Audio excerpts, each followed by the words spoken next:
Congratulations on your first book, Thank you, Angela. Here.Now.One.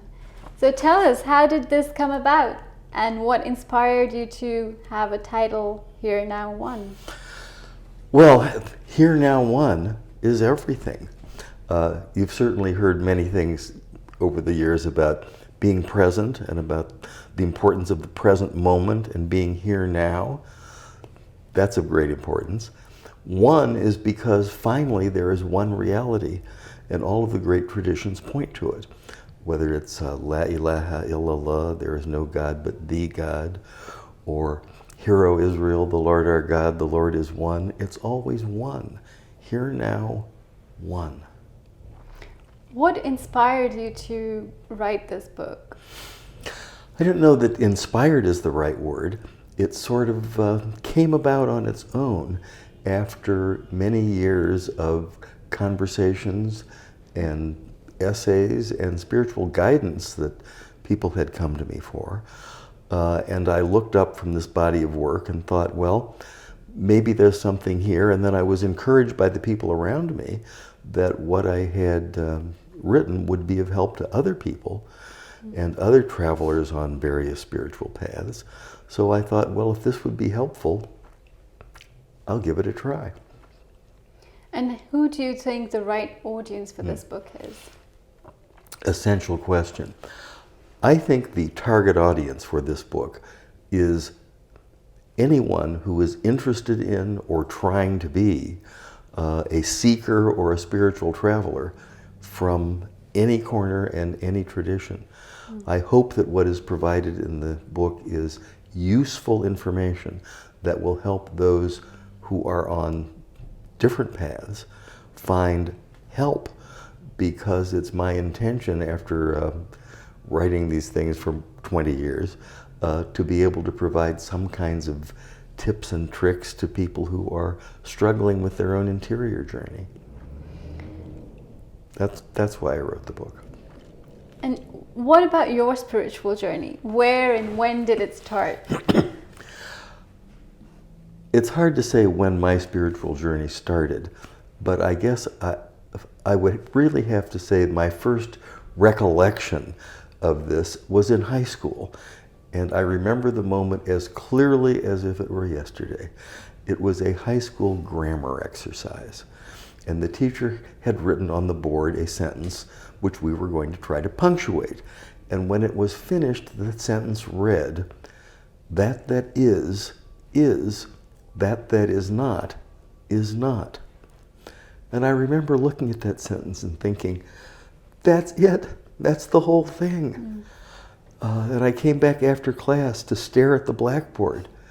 And then, of course, that sent me into a long and circuitous path of looking for the truth in various corners of the world. If you had this book, Here.Now.One, back then, would it have been useful? Yes, I think it would have been very useful, and that's really why I wrote it, because I know what it's like to be in that position. And in the ensuing years, I've learned what positions people are in and what questions they have. And again, it's my intention here to provide information that is practical and useful for those seekers and travelers who are trying to find out the truth. When did you first realize that you wanted to be a writer? I don't know that I ever realized I wanted to be a writer. I have a long and affectionate relationship with the English language, which is the only language I know, I hasten to add. But I love English, and I've studied its history and the etymology and philology of English, and it turns out to be wonderfully broad and deep. And somewhere my desire to express myself in these terms met my appreciation for language, and I wrote some things, and I think that's sort of how the book came to be. So Here.Now and One, much of its substance is in Sufism. Would this book be helpful to someone who have never heard of Sufism before? It is my intention that it would, and I believe that it will, because the principles that I have found over the years in Sufism and Sufi philosophy have very broad and practical applications.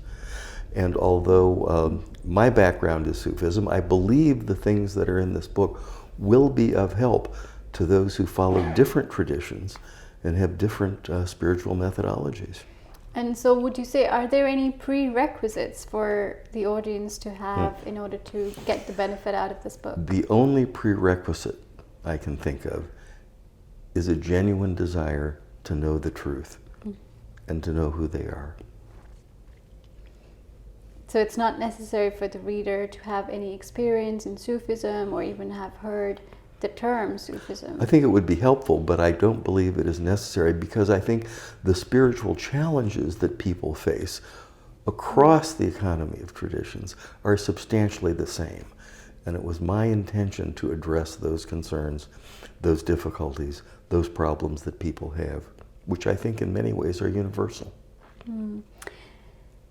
Now that the book is published, how does it feel to finally be holding your book as a published text? It feels very strange.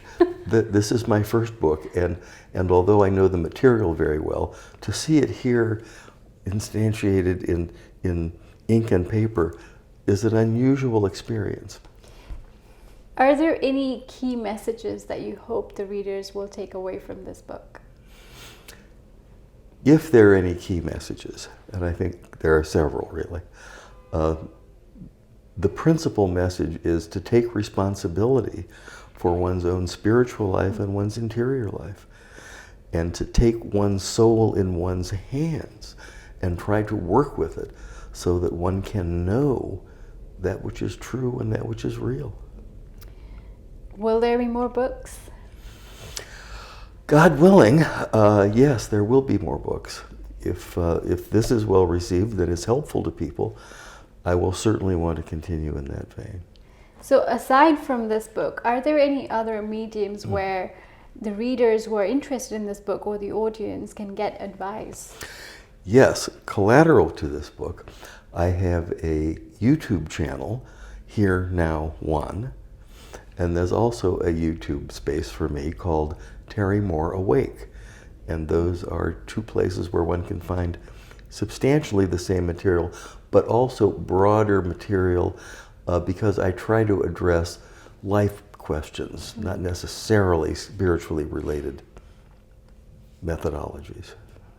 Thank you. It's been a pleasure to know about this book, Terry, and once again, congratulations. Thank you. It's been a great adventure for me, and I've learned a lot along the way, and thank you for recognizing. Thank you.